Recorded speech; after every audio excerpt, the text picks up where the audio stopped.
these secret mind control experiments began to surface in the late 60s and early 70s. The U.S. Congress opened an investigation. In 1973, CIA Director Richard Helms abruptly ordered all MK Ultra files sealed and destroyed, making a full investigation of this mind control program virtually impossible. But what Helms didn't know was that some boxes of documents were stored in a warehouse and were not destroyed. They exposed that between 1940 and 1974, the Department of Defense and other national security agencies conspired to subject thousands of Americans and Canadians to dangerous mind control experiments. According to this article in the Washington Post magazine, in 1994, the Air Force Research Laboratory carried out experiments where scientists used technology to transmit phrases into the heads of human subjects. How? By burying subliminal messages in microwaves and beaming them into a person's head. It seems like a weapon torn from the pages of a comic book. The Air Force denies it's working on it. But patent number 6470214, issued on October 22, 2002, says otherwise. The patent title, Method and Device for Implementing the Radio Frequency Hearing Effect. Patent holder, the U.S. Air Force. Microwaves carry energy. When a microwave pulse is absorbed by our body, this energy is converted to heat, causing the tissue to expand slightly and then contract when it cools. If the microwave were aimed at our head, this expansion and contraction would be heard as a clicking sound that could be encoded into words. Patent number 6470214, a top-secret mind control weapon.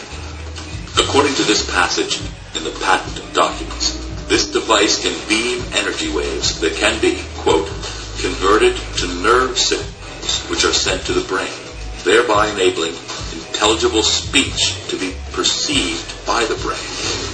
The result, the person hears voices, much like the voices reportedly heard by targeted individuals.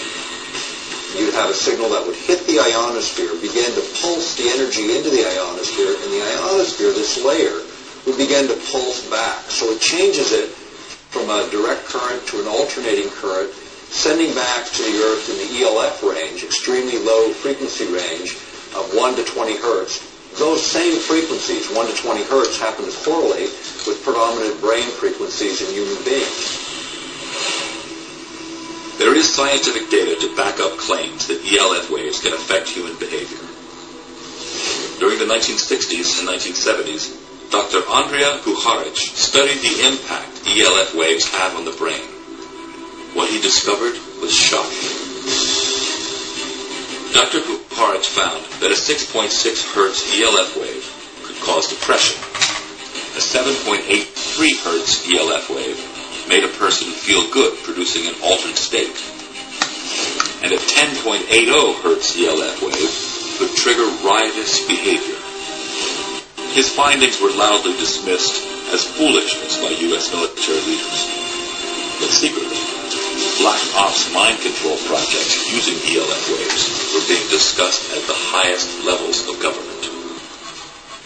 President Lyndon B. Johnson had on his board of science advisors geophysicist J.F. McDonald, who wrote that by using accurately timed, artificially excited electronic strokes, quote, one could develop a system that would seriously impair the brain performance of very large populations in selected regions over an extended period. If you go back to the work of Gordon J.F. McDonald in the 1970s, you'll find that he was talking about being able to modulate a signal into the ionosphere that would be able to return a signal that the human body would couple with, would lock onto. The origin of the laser goes back to a paper written in 1917 by Albert Einstein, in which he identified the fact that under the right circumstances, certain quantum mechanical effects should make it possible to hugely increase or amplify the intensity of a beam of light. Lasers come from. They were invented by Charlie Towns and his brother-in-law, Art Shallow.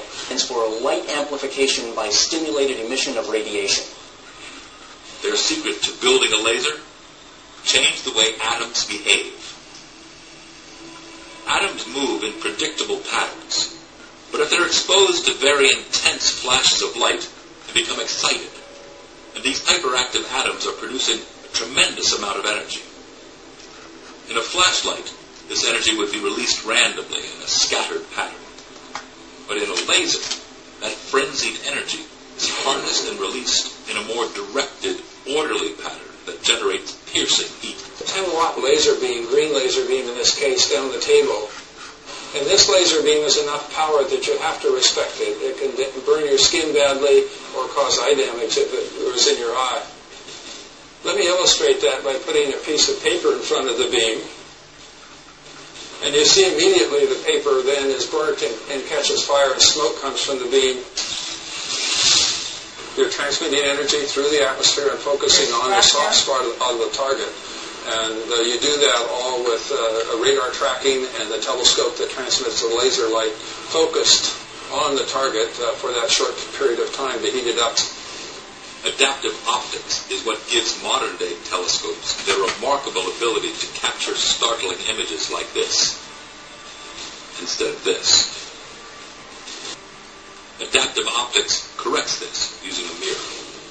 Today, with lasers installed in virtually everything we use, from computers to CD players to video game systems, how long until our enemies have access to cheap, high-powered laser weapons? In the scale, the size that a human can carry? Yes. I don't need lasers much bigger than this to generate 1,000 watts of power. And 1,000 watts of power is enough to do real harm to a human being. If a laser weapon that was used against people would probably be much, much uglier. Imagine some sort of beam burning through your body. Lasers could be horrific and scarring.